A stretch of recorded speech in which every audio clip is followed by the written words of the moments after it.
باب نمبر 3 پہلا تاثر پہلا تعارف پارٹ 2۔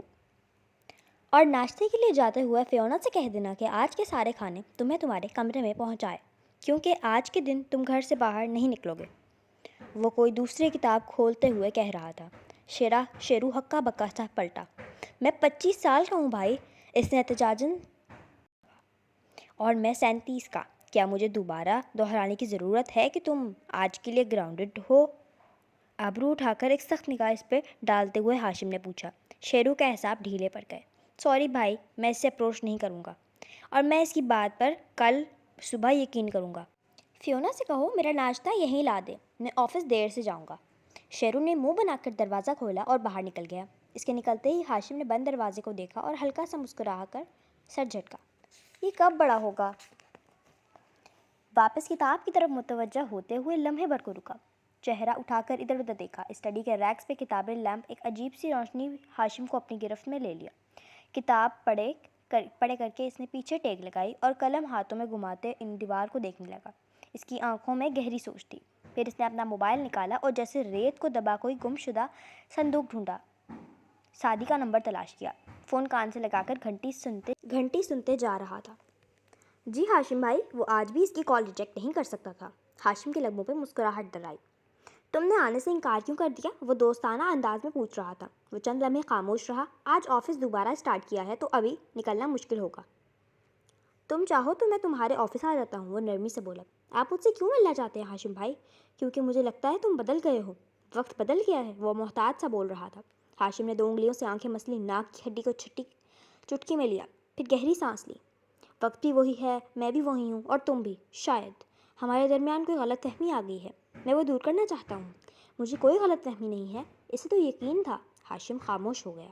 چند لمحے اسٹڈی کی خاموشی ان دونوں کو بولنے پہ مجبور کرتی رہی، مگر دونوں چپ رہے۔ سعدی، کیا ہم واپس جا سکتے ہیں؟ اچھے وقتوں میں واپس، جب ہمارے درمیان یہ دوکمانی باتیں نہیں ہوا کرتی تھیں۔ تم رات کے 1 بجے بھی میری ایک کال پر چلے آتے تھے۔ جب تم مجھے ہاشم بھائی کہا کرتے تھے تو دل سے کہتے تھے۔ کیا کوئی راستہ بچا ہے سعدی؟ شاید نہیں۔ ہاشم نے موبائل بند کر کے میز پہ ڈال دیا۔ اسٹڈی کے در دیوار پھر سے بولنے لگے۔ اس کی سماعتوں میں اچھے وقتوں کی بارگزش سنائی دینے لگی۔ بامشکل اس نے سب کو ذہن سے جھٹکا۔ ہاشم سیدھا ہو کر اس کتاب کو پھر سے کھول لی۔ دوسری طرف اپنے آفس میں لیپ ٹاپ کے سامنے سوچ میں گم بیٹھا سعدی ابھی تک موبائل کو تک رہا تھا، پھر وہ بھی ہر چیز کو ذہن سے جھٹکتا۔ اتنے شاید فرسٹریشن ہو رہی تھی۔ مضطرب سے انداز میں چند ایک کیس دبائے پروگرام سے ایک ساتھ 2-3 کام کروانے کی کوشش کی، اور اسکرینز اسے جلتا بجھتا نشان جگمگانے لگا۔ اس نے دوبارہ چھیڑ چھاڑ کی اور پروگرام کرپٹ ہو گیا۔ پارٹی کی ساری محنت ضائع چلی گئی۔ چابی لاک میں ٹوٹ گئی تھی، سب برباد ہو گیا تھا۔ فائلز وچ ہو چکی تھیں اور اب کوئی بھی چیز ان کو ری کوڈ نہیں کر سکتی تھی۔ اس نے سر دونوں ہاتھوں میں تھام لیا۔ وہ واقعی کمپیوٹر کے ساتھ اچھا نہ تھا، اور وہ بغیر ثبوت کے کسی سے مدد بھی نہیں مانگ سکتا تھا۔ اب وہ کیا کرے؟ اس نے سر اٹھا کر اپنے آفس کو اجنبی نظروں سے پھیکی پڑتی رغبت کے ساتھ دیکھا۔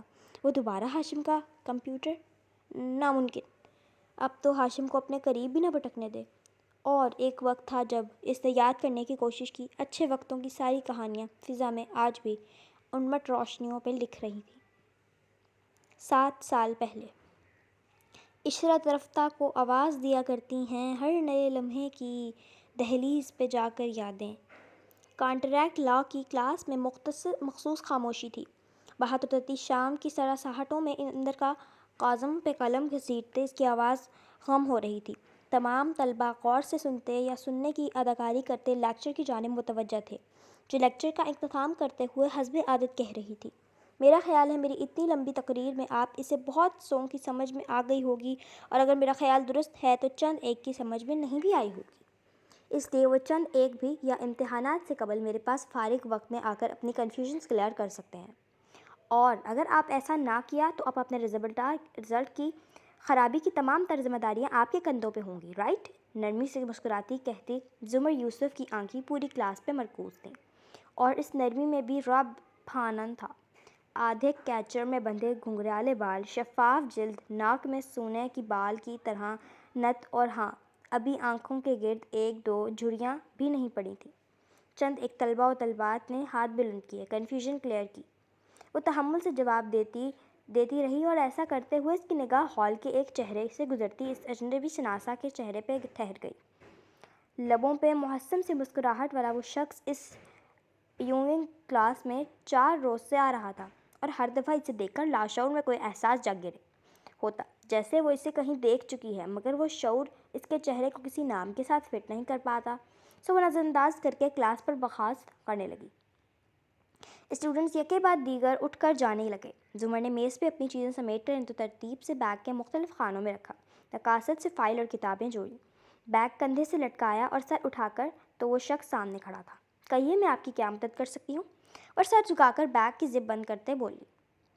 میز کی چمکتی سترہ میں اس کا عکس دکھائی دے رہا تھا، لمبا چوڑا، کافی اسمارٹ، 28-29 سال کے لگ بھگ، ہلکی آنکھوں اور چھوٹے کٹے بالوں والا وہ شخص۔ میں کروں آپ کی مدد؟ وہ نرمی سے کہا، پھر لاپرواہی سے غضب غالب تھا۔ زمر نے باختیار سر اٹھا کر اسے دیکھا۔ سوری میں مائگریٹ ہو کر ادھر آیا ہوں۔ انگلی سے کان کو مسلتا وہ ادھر ادھر دیکھتا کہہ رہا تھا۔ اس کا انداز غصہ نہیں دلاتا تھا، ورنہ کوئی ایسی بات کرتا تو شاید اس کے سر پہ لگ جاتی۔ تو 4 دن سے آپ مجھے دیکھ کر ذرا ہاتھ سے اشارہ کیا، ذرا کنفیوز ہیں، وہ دیجا فیلنگ۔ زمر نے بامشکل تعجب چھپایا۔ آئی ایم سوری، مجھے یاد نہیں اگر ہم پہلے مل چکے ہیں۔ ابھی مجھے رجسٹر میں آپ کا نام بھی نہیں پہنچا، شاید کئی سال پہلے۔ اب تو آپ کو یاد بھی نہیں؟ پھر ذرا شانے اچکائے۔ زمر بھوئیں سے کوڑے اس کو دیکھتی رہی تو وہ ذرا سا مسکرایا۔ میں فارس قاضی ہوں، سعدی کا ماموں۔ زمر نے بھنچے ابرو ڈھیلے پڑے، لب میں سکڑے، چہرے پہ پہلے حیرت اور پھر شرمندگی ابھری۔ آئی ایم سوری، میں نے واقعی نہیں پہچانا۔ میں شاید آپ سے ملی بھی نہیں کبھی، مگر آپ کو کیسے پتہ چلا میں سعدی کی؟ سمپل، اس نے کندھے جھٹکے۔ سعدی نے بتایا تھا کہ آپ شام میں ادھر پڑھاتی ہیں اور صبح سوارنا کے چامبر میں ہوتی ہیں، اور مگر اس نے مجھے نہیں بتایا۔ میرا مطلب ہے آپ سعدی کی وہی ماموں ہے نا جو وہ گڑبڑا کر رکی؟ جی، وہ سوتیلا جو ہے وہ۔ پھر ذرا سا مسکرایا۔ زمر نے رخسار گلابی ہوئے۔ نہیں، میرا مطلب تھا وہ جو آئی بی انٹیلیجنس میں ہوتے ہیں اور کہیں سندھ وغیرہ میں پوسٹڈ تھے، کیونکہ سعدی نے نیب والے ماموں سے تو اکثر ملاقات ہو جاتی ہے۔ جی، میں کئی سال سے ادھر تھا، اسی ہفتے آیا ہوں۔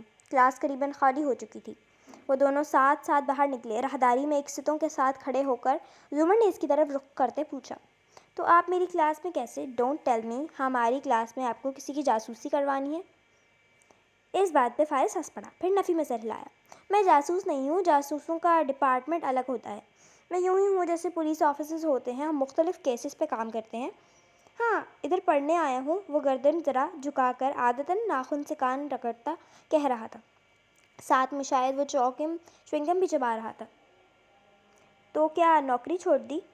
نوکری کے لیے تو پڑھتا رہا ہوں، پہلے زیادہ پڑھ نہیں تھا سکا، چھوٹی پوسٹ پہ بھرتی ہوا، اب اتری تو ملتی رہی ہے، مگر لاء کی ڈگری ہمارے لیے بہت اچھی ہوتی ہے، ترقی کے چانسز بڑھتے ہیں۔ پھر رک کر زمر کا چہرہ جیسے جانچا، کیا آپ کے والد نے نہیں بتایا کس طرح وہ نوکری سے پہلے میری مدد کرتے رہے تھے؟ نہیں، بالکل نہیں، میرے ارد گرد کے لوگوں کو خاموشی سے تحفوں کی عادت ہے شاید۔ زمر نے مسکرا کر گہری سانس لی۔ برے وقتوں میں انہوں نے قرض دیا تھا مجھے، احسان تھا ان کا۔ انفیکٹ مجھے یاد آ رہا ہے، سعدی کے سوتیلے چھوٹے ماموں آپ کی امی تو کافی ویل آف تھیں۔ مجھے باقی آپ کا فیملی ٹرائل کے بالکل یاد نہیں۔ یہ بھی ندرت بھائی نے شاید کبھی ذکر کیا تھا۔ جی، اور نگزب کردار میرے ماموں، وہ ویل آف ہیں، میری امی نہیں کچھ چھوڑا میرے لیے سوائے نصیحتوں کے۔ پھر سے بے نیازی سے شانے اچکا کر ہنسا۔ زمر نے بھی ساتھ ہی ہنس دیا، پھر اسے کلائی پہ بندھی گھڑی دیکھی۔ اوکے فارس، اچھا لگا آپ سے مل کر۔ آپ کو پڑھائی یا یونیورسٹی میں کسی بھی قسم کی مدد چاہیے ہو تو آپ مجھ سے ہمیشہ اپروچ کر سکتے ہیں۔ اب تو ملاقات ہوتی رہے گی۔ وہ اب رخصت چاہ رہی تھی، مگر اس سے پہلے وہ پلٹتی فارس نے عجلت سے پکارا، کیا آپ ہاشم بھائی کی شادی میں آئیں گی؟ زمر جاتے جاتے واپس ہو لی، نہ سمجھی سے ابرو اٹھائے۔ سوری، کون ہاشم؟ کیا ندرت آپا نے نہیں بتایا؟ میرا کزن ہاشم، اس کے اگلے ہفتے شادی ہے۔ انہوں نے سعدی کو لوگوں کی پوری فیملی کو بلایا ہے، آپ سمیت۔ زمر چند لمحے سوچا، پھر کندھے اچکا دیے۔ میں بالکل بھی نہیں جانتی کہ آپ کے کزن کو، لیکن اگر وہ بلائیں گے تو دیکھیں گے۔ فارس نے سر ہلا کر گویا جانے کی اجازت دی۔ وہ ایک الوداعی مسکراہٹ کے ساتھ مڑ گئی۔ فارس وہاں کھڑا تب تک اسے دیکھتا رہا جب تک وہ راہداری کے دوسرے سرے پہ گم نہ ہو گئی۔ پھر ایک دم چونکا اور خفیف سا کھڑا ہو کر جھٹکا۔ وہ خوبصورت تو نہیں تھی، پھر بھی اچھی کیوں لگ رہی تھی؟ سادی کی پھپھو تھی اس لیے شاید۔ خود کو مطمئن کر کے بغیر غیر مطمئن کرتا وہاں سے پٹ گیا۔ آپ کا بہت شکریہ ہماری اس نمل کی آڈیو بکس کو سننے کا۔ شکریہ، ملتے ہیں آپ کو 3rd پارٹ میں۔